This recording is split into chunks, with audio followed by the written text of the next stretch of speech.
The Bible prophesies that a sinister figure will emerge when the end times approach. This evil being will be known as the Antichrist. He will be the opponent of Jesus Christ when the latter finally returns.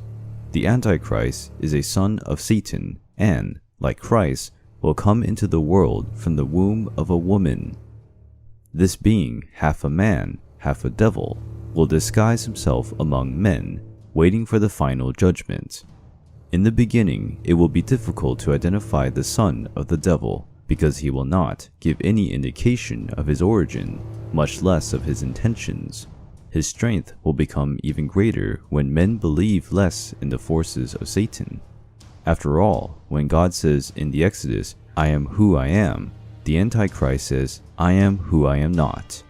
To find the Antichrist among men, based on signs of evil, will be a fruitless search. After all, the son of Satan is capable of the greatest acts of benevolence, only to disguise his ultimate goal, to ruin the work of the Creator. The Antichrist will use his increasing influence to convince men that the kingdom of God does not exist, and that the only existing world is the one in which we live. By denying the existence of heaven, he will convince those who do not have genuine faith in the Creator that hell does not exist either. Thus, without fearing hell, man will become an easy target for the devil's temptations.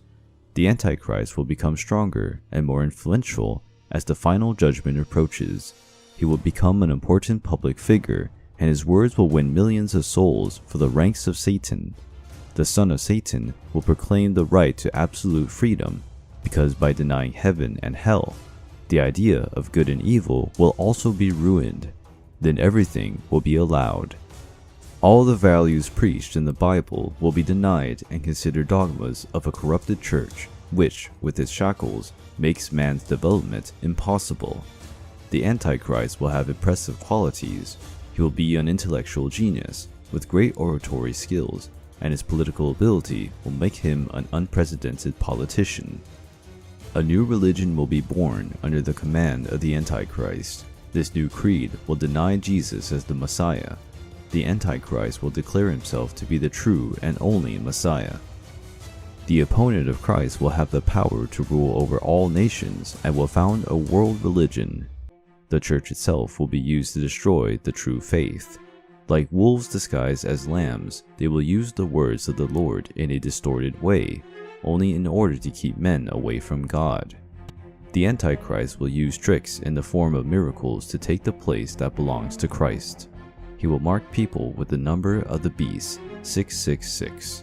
When the son of perdition reaches the height of his power, and many have already accepted his will, Jesus will finally return to save the souls of those who have not yet yielded to the temptation of Satan, and the end of time will begin. The epithet of Antichrist has already been applied to various historical figures, such as Nero, Napoleon, Hitler.